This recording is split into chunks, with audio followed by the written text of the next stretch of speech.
उसकी जो करुणा है, उसकी जो वाचा है, वो प्रत्येक दिन हमारे लिए नई होती है।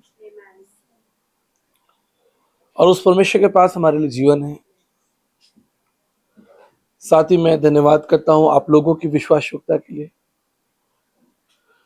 क्योंकि ये संसार एक अलग गति में चल रहा है, और इतने बड़े संसार में अगर कोई व्यक्ति किसी के लिए बैठकर प्रार्थना कर रहा है, तो इससे बड़ी आशीष और कुछ नहीं हो सकती है। और यही हमारे प्रभु का संदेश है कि हम एक दूसरे के लिए प्रार्थना करें।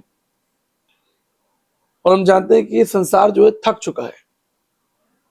ये थकान शारीरिक नहीं है, एक विशेष थकान है। इसलिए यीशु मसीह ने मत्ती 11:28 में कहा कि सब थके हुए लोगों, परिश्रम करने वाले लोगों, मेरे पास आओ, मैं तुम्हें विश्राम दूंगा। तो शारीरिक थकान तो हम सो जाएं, आराम कर लें तो दूर हो जाती है, लेकिन ये जो जीवन की थकान है, आत्मा के अंदर जो थकान है, मन के अंदर जो थकान है, ये आराम करने से भी नहीं जाती। इसलिए पास्कल एक ग्रेट साइंटिस्ट और मैथमेटिशियन हुए, world famous scientist pascal the great. उन्होंने कहा कि हर एक व्यक्ति के हृदय के अंदर, उसके हृदय के अंदर एक खाली स्थान है, और वो खाली स्थान किसी भी बनाई हुई चीज से नहीं भर सकता। इंग्लिश में लिखा है कि that space can not be filled with any created thing.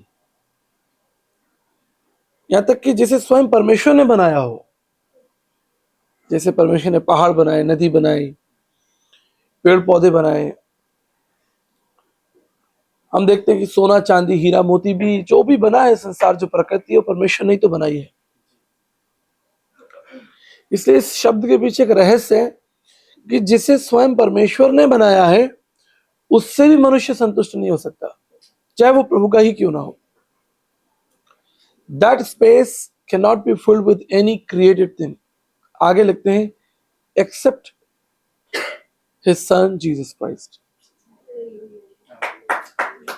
वो जो खाली स्थान है मनुष्य के हृदय के अंदर, वो केवल परमेश्वर के पुत्र प्रभु यीशु मसीह के द्वारा ही भरा जा सकता है।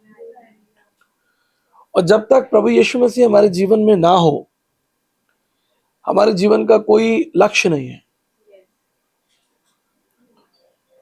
भारतीय दर्शन, चूंकि मैं भारतीय दर्शन का छात्र रहा हूं, बाइबल के साथ साथ दर्शन मेरा प्रमुख विषय रहा है, तो पहले मैं आपको कम शब्दों में दर्शन शब्द समझा दूं कि दर्शन होता क्या है। ये वो दर्शन नहीं है कि आपने सपना देखा रात में और दर्शन देखा आपने, ये वो नहीं है। भारतीय दर्शन जो है वो इंडियन फिलॉसफी है। बहुत से बच्चे लोग, जवान लोग उसमें बीए इन फिलॉसफी, एमए इन फिलॉसफी करते हैं, पीएचडी इन फिलॉसफी करते हैं। उसमें भी वेस्टर्न फिलॉसफी है, इंडियन फिलॉसफी है। तो फिलॉसफी का मतलब होता है ज्ञान से प्रेम। जिस व्यक्ति को ज्ञान से प्रेम नहीं है, उसके जीवन का कोई अर्थ नहीं है। इससे बाइबल भी इसका समर्थन करती है कि बिना ज्ञान के प्रजा जो है, समाज जो है, संसार जो है, वो नष्ट हो गया।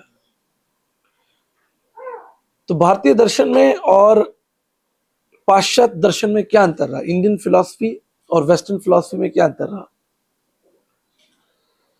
ये समझेंगे। वेस्टर्न फिलॉसफी, जो ग्रीक फिलॉसफी है, उन्होंने संसार की भव्यता को देखा कि पृथ्वी से सूर्य की दूरी कितनी है, पृथ्वी की लंबाई चौड़ाई कितनी है। विशेष रूप से उन्होंने खगोलीय ब्रह्मांड, जो स्पेस साइंस है, उस पर मनन चिंतन किया कि भाई ये दुनिया, ये ब्रह्मांड कितना बड़ा है, स्पेस कितना बड़ा है। ये वेस्टर्न फिलोसफर इस पर चर्चा करते रहे, जिसमें सुकरात का भी नाम आता है और बहुत सारे नाम हैं। लेकिन जो भारतीय दर्शन है वो थोड़ा फर्क है। भारतीय दर्शन बाह्यमुखी नहीं है, बाहर की चीजों को देखकर नहीं, अंदर की चीजों को देखकर जो है वो स्थापित किया गया। जैसे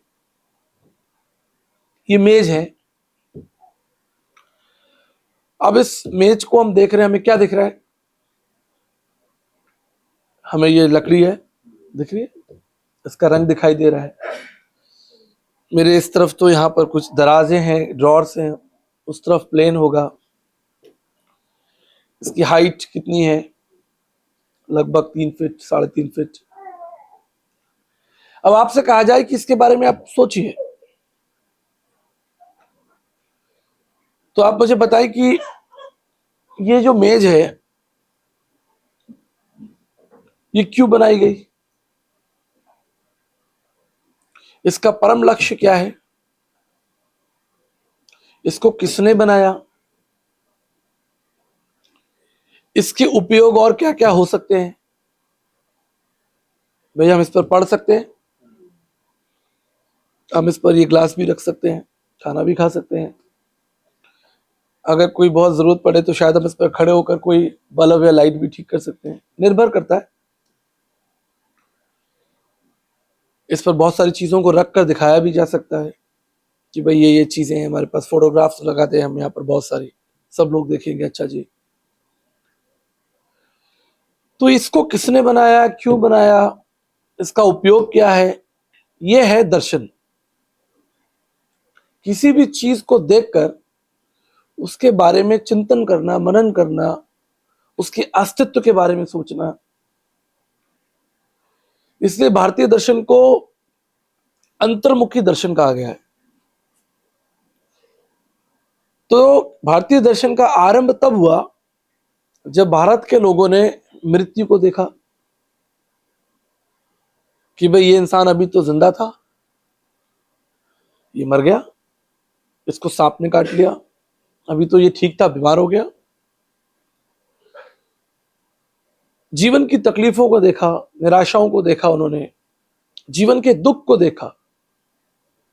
कम शब्दों में कह सकते हैं कि उन्होंने जीवन के बारे में रुचि ली कि जीवन क्या है, जीवन का सही उपयोग क्या है, अर्थ क्या है, इसको किसने बनाया, आत्मा में परमात्मा में क्या लक्ष्य है, समानता है, दूरी है, शरीर और आत्मा में क्या भिन्नता है, इंसान मर जाता है तो उसका आत्मा निकल जाता है।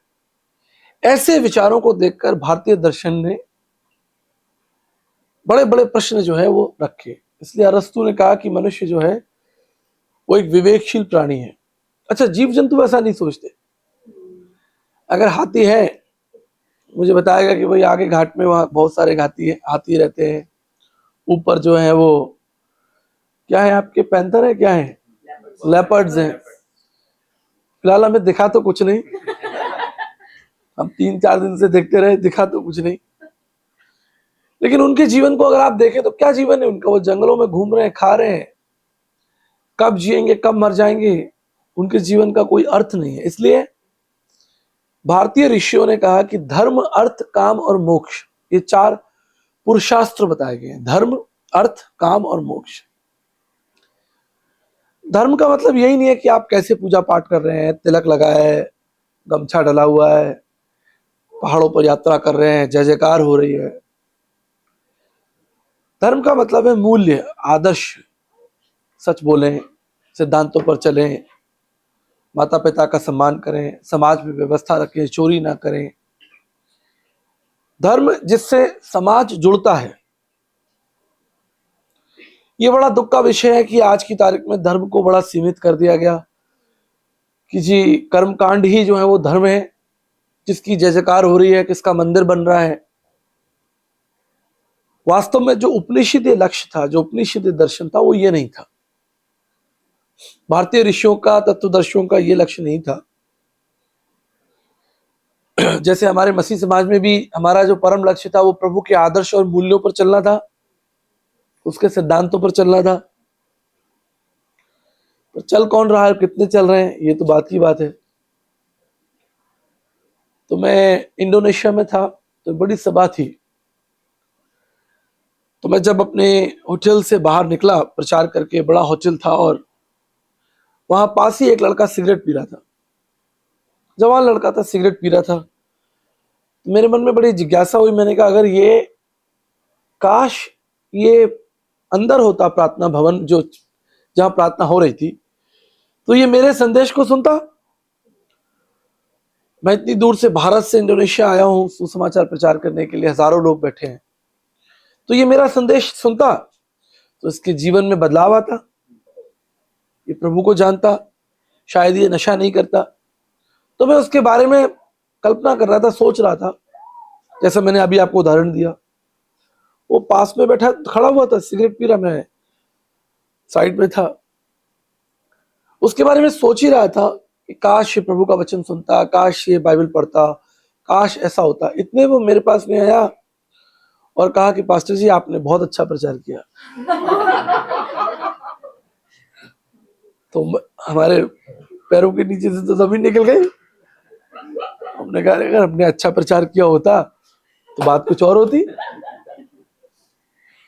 तो ऐसे ही जैसे हमारे मसीह दर्शन के अंदर भी कई किंतु परंतु है मसीह को सुनने जानने के बाद में भी, ऐसे ही भारतीय दर्शन में भी बहुत से किंतु परंतु हैं जो आजकल आप आडंबर या चीजें देख रहे हैं या जयकारे हो रहे हैं या लोग यात्राएं निकाल रहे हैं, इनकी जरूरत ही नहीं थी एक्चुअली। तो बहुत सी ऐसी घटनाएं हैं जहां पर हम देखते हैं कि प्रभु यीशु मसीह ने अपने शिष्यों को रोका टोका, या समाज को, देखो मंदिर के अंदर जो है वहां पर बलिदान हो रहे थे, पशु पक्षी बिक रहे थे, प्रभु ने भी उसका विरोध किया, आप सबको पता है। तो महत्वपूर्ण विषय जो मैं आपके संग साझा करना चाहता हूं वो ये करना चाहता हूं कि चाहे भारतीय दर्शन हो चाहे पवित्र शास्त्र बाइबल हो, उसका परम लक्ष्य यह है कि ईश्वर के हम निकट आए। तो धर्म, अर्थ, काम और मोक्ष 4 पुरुषास्त्र बताए गए। तो कई बार मैं अपने संदेश में बताता हूं कि जब महाभारत का युद्ध समाप्त हुआ तो अर्जुन भी कृष्ण के पास में आया और बोला भाई अब तो आप मुझे मोक्ष दे दीजिए। तो अच्छी बात यह थी कि इतने बड़ी युद्ध के बाद में भी उन्होंने ये नहीं कहा कि मुझे पैसा चाहिए या मेरा सम्मान हो या मेरी जय जयकार हो, मैं युद्ध जीत गया हूं, या मेरे लिए मंदिर बनाया जाए या मेरी प्रशंसा हो। उन्होंने कृष्ण से कहा कि मुझे अब मोक्ष कैसे मिलेगा। तो बाइबल भी बताती है कि एक जवान लड़का जो है वो यीशु मसीह के पास में आया, उसने कहा कि मुझे मोक्ष जो है जीवन कैसे मिलेगा। तो वहां पर कृष्ण ने उत्तर दिया गीता 18:62 में, तुम्हें शरणम गच्छम सर्वभावेन भारतनम तत्व प्रसादनम शाश्वती शाश्वतम। अब एक काम करो, तुम उस परमात्मा के पास जाओ जिसके अनुग्रह से तुम्हें परम लक्ष्य, परम मोक्ष प्राप्त हो जाएगा। दूसरी तरफ वो जवान लड़का प्रभु के पास में आता है, कहता है मुझे मोक्ष कैसे मिलेगा। तो प्रभु ने उसे निमंत्रण दिया कि मेरे पीछे हो ले, follow me and I will give you eternal life. अब मैं आपसे सवाल पूछता हूं कि ये मेरी घड़ी है, किसकी घड़ी है? मेरी घड़ी है। अब इसे अगर मैं आपको देना चाहूं, वैसे तो मैं दूंगा नहीं, लेकिन अगर मान लीजिए मैं इसे देना चाहूं तो मैं ही तो दूंगा क्योंकि मेरी घड़ी है। क्या आप इस घड़ी को उतार कर बहन को दे सकते हैं कि आपके लिए उपहार है? क्योंकि वो आपका है ही नहीं, आपका हक ही नहीं है। तो प्रभु ने क्या कहा कि मेरे पीछे आओ, मैं तुम्हें जीवन का मुकुट दूंगा, क्योंकि वो जीवन का स्वामी है। जैसे ये घड़ी मेरी है, मैं जिसे चाहूं उसे दे दूं, ठीक है। ये मेरा कुर्ता है, मैं जिसे चाहूं उसे दे दूं। इसी तरीके से जो हकदार है, देने का जो हकदार है, दर्शन में लिखा है स्वयंभू सृष्टिकर्ता प्रजापति एगा यज्ञ यगो, उस जीवन को देने वाला केवल प्रभु यीशु मसीह है। और सुंदर बात यह है कि प्रभु ने जो कुछ कहा है, सिखाया है, उससे कभी गुमराह नहीं किया। उसका वचन हाँ और ना में स्पष्ट है। उससे कहा मेरे पीछे आओ, मैं तुम्हें जीवन का मुकुट दूंगा। यहां तक कि उसने अपने पीछे चलने के लिए जो संघर्ष होगा वो भी पहले बता दिया कि मेरे पीछे आओगे तो समाज और दुनिया तुम्हारा अपमान करेगा, ठीक है। आज मैं पढ़ रहा था सुबह मॉर्निंग में डिवोशन में, अगर आप पूरा पढ़ेंगे जाकर, घर जाकर मत्ती 23-24 पढ़िएगा, जब शिष्यों के साथ बात कर रहे हैं, मरकुस 13 को पढ़िएगा, वहां पर भी ये लिखा है सारा अध्याय कि तुम्हें पंचायतों में सौंपेंगे, तुम्हें मारेंगे, तुम्हारा अपमान करेंगे। तो ये भी उसने कहा कि मैं तुम्हें जीवन का मुकुट दूंगा, जीवन दूंगा, लेकिन ये भी सच सच बता दिया कि मेरे साथ चलना आसान नहीं है। अब कोई हमें गाली देता है तो गाली तो हमें भी आती है, हम तो वैसे भी आगरा के लोग हैं, गाली के बिना तो बात ही नहीं होती, लेकिन हम शांत रहते हैं। हमारे भी हाथ है, हम भी चोरी कर सकते हैं, हम भी घृणा कर सकते हैं। जो अंग दूसरों के पास है घृणा करने के लिए, वो हमारे पास भी है। जो बुराइयां कमियां निकालने के पास उनके पास में स्वेच्छा है, हमारे पास भी स्वेच्छा है। लेकिन कौन हमें रोकता है? परमेश्वर का वचन। इसलिए हमारे शरीर के अंदर जो 5 इंद्रियां हैं, जिनके द्वारा हम चीजों को देखते हैं, समझते हैं, भौतिक जगत को देखते हैं, समझते हैं। मन तो बहुत कुछ करता है, लेकिन प्रभु ने क्या कहा? मैं तुम्हें पवित्र आत्मा दूंगा और वो पवित्र आत्मा तुम्हारी अगुवाई करेगा। प्रेरितों के काम 1:8 में, जब पवित्र आत्मा तुम पाओगे तो तुम्हें सामर्थ्य मिलेगा। ये सामर्थ्य युद्ध का नहीं है कि किसी के आप जाकर उसको जमीन पे लटा के मारो कि जी मैं तो सामर्थ्य हूं। ये सामर्थ्य बौद्धिक है, आत्मिक है। ये आपके चरित्र को मजबूत करता है, आपको गहराई में लेकर जाता है। जैसे यीशु ने कहा, गहरे में जाल डालो। संसार के बारे में चिंता मनन करने के लिए, जीवन के बारे में चिंता मनन करने के लिए आपको सामर्थ्य देता है, और कई चुनौतियों में भी निकल जाने के लिए आपको सामर्थ्य देता है।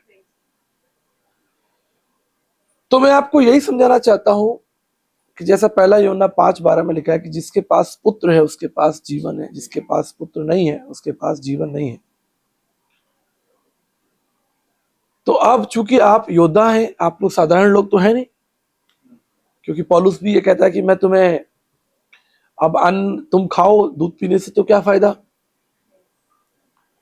लेकिन एक अच्छी बात बताकर मैं आपको इनकरेज करना चाहता हूं कि हम चाहे कितने भी बड़े हो जाएं, सियाने हो जाएं, वचन का प्रकाशन और भेद हम जान जाएं, जैसा लिखा है भजन संहिता में, इस बात को दाऊद कहता है 25:14 में कि यहोवा का भेद कौन जानता है? जो उसका भय रखते हैं। तो आप उसके भेदों को जानेंगे। लेकिन एक बात याद रखिएगा, हमारा प्रत्येक दिन जो है, जो हम जीवन में यात्रा कर रहे हैं, ये फुट स्टेप्स ऑफ जीसस पर होना चाहिए। आपको अलग से कोई दूसरी पटरी नहीं बनानी है, पटरी के बगल में पटरी नहीं बनानी है, उसी पटरी पर चलना है जो पिछले हजारों साल से प्रभु ने हमें दी है। Foot steps of Jesus. वो उसकी नम्रता का है, वो उसके प्रेम करने का है, वो उसकी लोगों के साथ दया करने का है, चीजों को समझने का है, यहां तक कि आज्ञाकारिता का है। उसने कहा मैं कुछ नहीं करता, पिता मुझ में रहकर करता है। तो उसके फुट स्टेप्स पर आप चलते रहें, तो आप देखेंगे कि आपके अंदर एक विशेष शक्ति आपको मिलेगी। प्रेम तो प्रभु का सबके लिए ही है। जैसे आपने देखा होगा कि सोल्जर्स होते हैं, वो भी तो भारत के नागरिक हैं, लेकिन वो विशेष क्यों हैं? क्योंकि उन्होंने ट्रेनिंग पाई है, उनके पास एक यूनिफॉर्म है। आम आदमी भी उतना ही नागरिक है, लेकिन वो विशेष है। वो विशेष इसलिए है क्योंकि विशेष जिम्मेदारी उनके ऊपर है। तो आपके ऊपर विशेष जिम्मेदारी है। आपके बारे में जो मुझे परिचय दिया गया, वो प्रार्थना योद्धा के बारे में दिया गया। लेकिन मैं आपसे प्रश्न पूछूं, क्या अंधकार से जीवन पैदा हो सकता है? नहीं हो सकता। अंधकार से रोशनी पैदा नहीं हो सकती। ठीक इसी तरीके से अगर हमारे जीवन में प्रभु नहीं है, तो हम क्या आशा किसी को देंगे? हमारे पास प्रभु का ज्ञान नहीं है, हमारे पास प्रभु का वो मार्ग नहीं है, तो प्रार्थना सिर्फ यही नहीं है कि हमने बस कुछ बातें बोल दी और प्रार्थना होगी। क्योंकि हम संस्कृति का हिस्सा भी हैं, तो हम सीख लेते हैं कि प्रभु जी दया करना, प्रभु जी ने संभालना, लेकिन उसमें दम नहीं होता। प्रभु जी ये भाई रो रहा है, ये बहन रो रही है, ये बीमार में है, चिंता में है, आप इसको संभालना, आपका वचन ऐसा कहता है, ये लिखा है, हो गई प्रार्थना। लेकिन मैं आपको बताना चाहता हूं, जब आप प्रभु के पद चिन्हों पर चलेंगे तो एक विशेष बल होगा, उस प्रार्थना में एक विशेष शक्ति भी होगी। और प्रभु का वचन कहता है मनुष्य को दिखाने के लिए कोई भी धर्म के काम। कई बार हम लोग भीड़ का हिस्सा होते हैं कि वो भाई अच्छा बजा रहा है, मैं भी बजाऊंगा, वो वहां खड़े होकर बोल रहा है, मैं भी बोलूंगा, देखो वो प्रार्थना कर रही है तो मैं भी ऐसी प्रार्थना, वो हाथ उठाकर कर रही है या कर रहा है, मैं भी उसकी तरह करूंगा। तो हम किसी मनुष्य को देखने दिखाने के लिए नहीं बुलाए गए, ना हमें कोई फॉलो करे ना हम किसी को फॉलो करें। हमारे पद चिन्ह प्रभु यीशु मसीह के हैं। वो लोगों की चिंता करता था, वो लोगों की वास्तविक चिंता कर पाया। क्यों? क्योंकि वो पवित्र आत्मा से परिपूर्ण था। लिखा है ना, जब प्रभु यीशु मसीह जल संस्कार लेकर बाहर आए तो पवित्र आत्मा उनके ऊपर ठहर गया। तो पवित्र आत्मा के बारे में बहुत गहरी बातें हैं, आज तो समय नहीं होगा, लेकिन उसको संज्ञा दी गई है डोव। आपने इंग्लिश में शब्द सुना होगा, हमारे हिंदी में उसे फारसी में फाख्ता भी कहते हैं, जो कबूतर से थोड़ा छोटा होता है। और उसके बारे में ऐसा अध्ययन किया जाता है कि वो जो है किसी गंदगी चीज पर नहीं बैठता। कौवा कहीं भी बैठ जाएगा, लेकिन जो डोव है वो गंदगी चीज पर नहीं बैठता।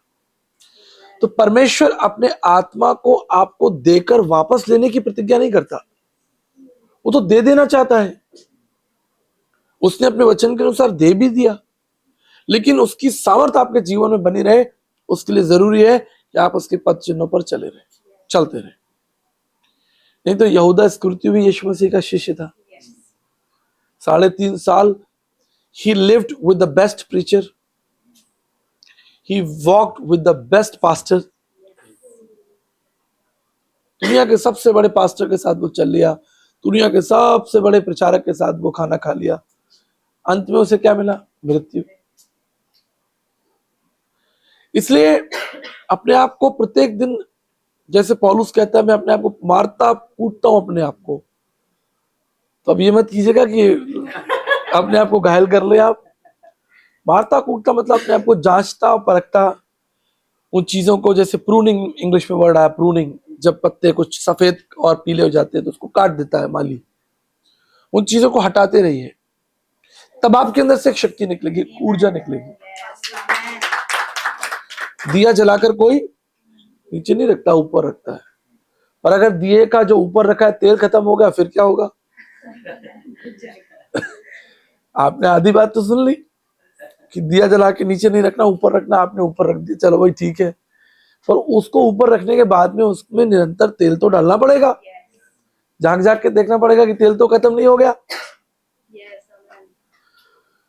तो इसलिए प्रार्थना में, वचन में, संगति में बढ़ते रहना और सीखते रहना। ये बस कभी नहीं सोचना कि मैं सब जानता हूं। परमेश्वर आपको सिखाता रहेगा। अपने मन को पवित्र रखना, अपने मुंह से किसी की बुराइयां ना करना, किसी के लिए छल कपट सोचना नहीं। संसार में अय्यूब के समान रहना, ना कुछ लाए ना कुछ ले जाएंगे। टूट फूट तो होगी, नुकसान होंगे, अपमान होगा, तो प्रभु ने तो पहले ही कह दिया। और आप सोचो, अगर उन्होंने प्रभु के साथ किया तो वो आपके साथ क्यों नहीं करेंगे? तो इसलिए भारतीय दर्शन शास्त्रियों ने इस बात को स्वीकार किया कि जीवन जो है वो दुख में है, और विशेष रूप से जब आप परमेश्वर के मार्ग में चलेंगे तो बहुत दुख में है। लेकिन चलते रहेंगे तो जैसे ये रास्ते जो होते हैं बड़े कठिन होते हैं आपके पहाड़ के, ठीक है। जब हम आ रहे थे जयपुर से तो थक गए, उससे 2 दिन पहले मैं उड़ीसा में था तो लगभग ऐसे ही रास्ता था। लेकिन जब हम अपने गंतव्य पर, डेस्टिनी पर पहुंच गए तो हमारी थकान चली गई। वो जो तकलीफ थी, वो दुख था, जो पीड़ा थी शारीरिक, वो चली गई। क्यों? क्योंकि हम अपने उद्देश्य से मिल लिए कि आज हमको यहाँ बैठकर प्रचार करना है और इतने लोग सुनेंगे। तो उद्देश्य से हमको नहीं चूकना। मंजिल तो, रास्ता तो कठिन ही होगा। तो याद रखिए कि मसीही जीवन केवल एक यात्रा नहीं है, एक गंतव्य है जहां आपको पहुंचना है, एक डेस्टिनी है जहां आपको पहुंचना है। तो मेरी प्रार्थना रहेगी कि आप परमेश्वर के साथ चलते रहें और अपने आप को नम्र और दीन रखें, और अपने आप को, जैसे जो धन इस्तेमाल नहीं होता, तो फिर धीरे धीरे धीरे धीरे एकदम से कोई एक शाम होगी और रात में 8 बजे प्रधानमंत्री साहब कहेंगे कि सब कुछ व्यर्थ है। तो वो आपने जो इकट्ठा कर लिया उसका इस्तेमाल कीजिए, नहीं तो आपके पास रखे रखे वो नष्ट हो जाएगा एक दिन। उस जीवन का इस्तेमाल कीजिए, परमेश्वर की सेवा कीजिए। प्रार्थना योद्धाओं का तो मैं सोचता हूँ कि बहुत बड़ी जिम्मेदारी है भाई। ये सिर्फ एक टाइटल नहीं है कि कोई आपको प्रार्थना योद्धा कहे। बड़ा आसान है कि मैं आपको प्रार्थना योद्धा कहूँ, या आदरणीय प्रभु के दास आपको प्रार्थना योद्धा कहें, जब तक परमेश्वर स्वीकार ना कर ले कि ये प्रार्थना योद्धा है। उत्पत्ति 6 में लिखा है नोहा के लिए, ये धर्मी है, विश्वास योग्य है। जब तक परमेश्वर पवित्र आत्मा आपकी गवाही ना दे तो मनुष्यों की गवाही का तो कोई अर्थ नहीं। तो हमारी कलीसिया में एक कीबोर्ड प्लेयर था, जवान लड़का था, बहुत अच्छा बजाता था, अनाथालय से आया था। तो मुझे कहा कि भैया मुझे कीबोर्ड बजाने आता है। मैंने उसके लिए ऐसा ही एक कीबोर्ड लेके उसको दे दिया। उस समय तो बड़ा महंगा आया था, करीब 1.25 लाख रुपए का था वो। और उसने कलीसिया में बजाना करना शुरू किया, बड़ा अच्छा बजा रहा है, सब लोग उसकी तारीफ कर रहे हैं, सब कह रहे हैं भाई आप बहुत अच्छा बजाते हो, बड़ा नम्र और दीन। लेकिन जीवन में एक उसको दोस्त मिल गया, उसने कहा अरे आप बहुत अच्छा कीबोर्ड बजाते हो, आप एक काम करो, चर्च में कितने पैसे मिलते हैं, कलीसिया में क्या आपको? कहता ये मुझे सेवा मिलती है। कहता अरे बस एक काम करो, संडे के दिन या जब भी प्रभु का समय है आप बजाओ, बाकी आप मेरे साथ चलो, मैं आपको कहीं लेके चलता हूं। वो ले गया उसको बार में,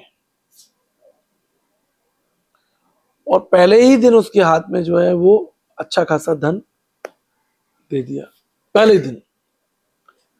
और धन को देखकर तो वो हड़बड़ा गया, और उसने अपना जीवन जो है वो अंधकार के हाथ में दे दिया, और फिर कभी वो स्थिर नहीं रह पाया। इसलिए प्रत्येक दिन अपने आप को मारना है, अपने आप को कूटना है, अपने आप को जांचना और परखना है। और जब परमेश्वर आपकी गवाही दे कि ये बहन, ये भाई वास्तव में प्रार्थना योद्धा है और परमेश्वर से प्यार करती है या करता है, तो आपकी सेवा स्वीकार होगी। अपने मन की रक्षा करें।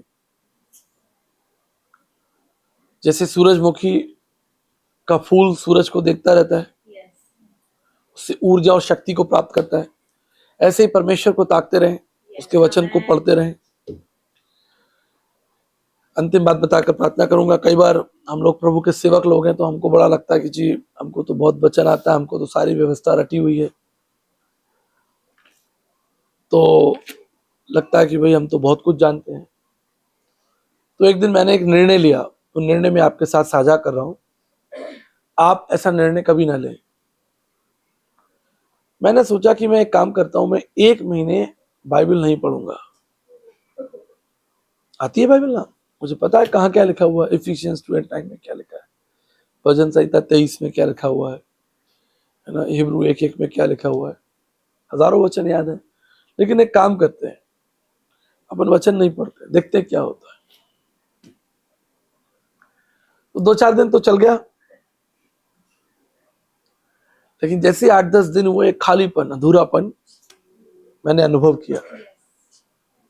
और मैं बड़ी सभा में गुजरात में प्रचार कर रहा था, मुझे बुलाया गया, मैं मंच पर गया, मैंने देखा कि अंदर कुछ खालीपन है। तो मैंने निर्णय लिया, मैंने कहा नहीं देखो अभी 15 ही दिन हुए, अभी केवल मैंने 15 दिन से बाइबल नहीं पढ़ी है, तो इतना खालीपन, इतना रूखापन, जैसे प्रभु यीशु मसीह ने कहा ना, हे पिता तूने मुझे क्यों छोड़ दिया, ऐसे ही खालीपन। मैंने कहा प्रभु मैं समझ गया आपकी बात। तो आप कितने ही ऊंचे पद पर चले जाएं, आप बड़े अधिकारी हो जाएं, ये संदेश सबके लिए है। अगर आप यूट्यूब पर भी डालेंगे तो सबके लिए है। अगर आप सोचते हैं मैं कुछ हूं, मैं बड़ा अच्छा गा रहा हूँ, बड़ा अच्छा बजा रहा हूँ, बड़ा अच्छा प्रार्थना कर रहा हूँ और अब तो मैं बढ़ गया हूं, अब तो मैं आगे निकल चुका हूँ, अब तो उन बेसिक्स बातों की जरूरत नहीं है कि प्रार्थना करो, घुटनों पर आओ, वचन पढ़ो, अब तो सीख ही लिया, अब तो हम दौड़ सकते हैं ना। इसी वचन हमें सिखाता है कि जब हम सोचते हैं कि सब ठीक है तभी विपत्ति आ जाती है। इसी कभी मत सोचिएगा कि सब ठीक है। प्रत्येक दिन डर डर कर परमेश्वर के साथ चलें और प्रार्थना करते रहें, वचन पढ़ते रहें और अपना पोषण जो है वो परमेश्वर के वचन से लेते रहें। निश्चित वो आपको बलवंत करेगा और आपके, जैसा वचन में लिखा है कि मैं धर्मी को आशीष दूंगा, उसकी संतानों को भी आशीष दूंगा, उसके वंश को बढ़ाऊंगा और मेरी वाचा उनके लिए, मेरे धर्मियों के लिए सदा की होगी, थोड़े दिन की नहीं है। प्रभु तो सनातन काल से सनातन काल का प्रभु है। आइए अपने आंखों को बंद करें, प्रभु का धन्यवाद करें। प्रभु जी, मैं आपकी स्तुति करता हूं इस सुंदर अद्भुत परिवार के लिए जो आपके लोग हैं प्रभु, और आपने इनकी सुधि ली है और इन्हें अपने दर्शन, अपने ज्ञान और अपनी योग्यताओं से भरा है। मेरी प्रार्थना प्रभु कि आप इन बहनों को, इन भाइयों को ब्लेस करें, इनके जीवन के स्वामी बनकर इनके साथ साथ चलें और इन्हें हर पथ पर मजबूत करें ताकि ये बिखरने, टूटने ना पाए, गिरने ना पाए। अगर कोई चिंता, कोई भय या कोई भी ऐसा कारण है पिता जो इनके जीवन में अवरोध है, रुकावट है, आपके वचन की सामर्थ्य के द्वारा हम उसे हटाते हैं। यहां तक कि प्रभु जी हम आपकी डांट को भी हम स्वीकार करते हैं। जैसा प्रभु की प्रतिज्ञाओं में हमारे लिए आशीष है, ऐसा ही प्रभु की डांट में भी हमारे लिए आशीष और जीवन है। इसलिए प्रभु जी जब वो पत्थर हटाए जाएं, वो सूखी डाल, टहनियां काटी जाएं पिता, तो हम व्याकुल ना हो परंतु हर्ष और आनंदित हो कि प्रभु हमें छांट रहा है, हमें तोड़ रहा है, हमें नया कर रहा है। और विशेष रूप से जब ये बहुतों के लिए प्रार्थना करते हैं, आप इन्हें प्रार्थना करने का मन और बोझ दें पिता। जैसा आपने गतसमनी के बाग में प्रार्थना की अपने शिष्यों के लिए, आपने कहा कि मैं तुम्हारे लिए प्रार्थना करता हूं कि तुम परीक्षा में ना पड़ो। प्रभु जी महायाजकीय प्रार्थना, प्रभु जी एक ऐसी प्रार्थना जहां पर हम दूसरों के लिए प्रार्थना करें। हम जानते हैं कि प्रार्थनाएं अदृश्य शक्ति है लेकिन बहुत ही सामर्थ्य है प्रभु जी। इसलिए इस समय जब हमारे सर प्रार्थना में झुके हैं प्रभु जी, आप हमारे मनों में उस आनंद को, शक्ति को, उस ऊर्जा को दें ताकि पिता हम आपके भेदों को, जैसा भजनकार कहता है कि जो यहोवा का भय रखते हैं वो उन पर अपने भेद प्रकट कर देता है। भजन संहिता 53:2 में लिखा है कि परमेश्वर एक ऐसे व्यक्ति को ढूंढ रहा है प्रभु जी जो उसे ढूंढ रहा हो। आपके पुत्र प्रभु यीशु मसीह ने कहा कि father I have brought the glory by finishing the work you give me. पिता मैंने वो काम पूरा किया जो आपने मुझे दिया, उसे मैंने पूरा कर लिया है। इससे पिता आप हम सबको वो हृदय दें कि हम वो कार्य सही समय से, जो दिन ही दिन का समय है, उसे पूरा कर लें पिता, क्योंकि वो रात आएगी जब हम काम नहीं कर सकेंगे पिता। उनको आशीष दें प्रभु, उनकी सेवा को, पास्टर साहब को, उनके घराने को, और जो कुछ आपने इन्हें दिया है, जैसा राजा दाऊद कहता है मेरे मन यहोवा को धन्य कहे, और जो कुछ मुझ में है सब प्रभु जी आपके धन्यवाद और आपकी महिमा के लिए आप यहाँ लेकर आए। हम आपको आदर और महिमा देते हैं बड़े धन्यवाद और विश्वास के साथ। आपके प्रिय पुत्र प्रभु, आपके प्रिय पुत्र जिसके लिए आपने कहा कि मैंने इससे प्रेम रखा है, यीशु मसीह के नाम से मांगते हैं, आमीन। Thank you so much and God bless you. प्रभु आप लोगों को आशीष दें।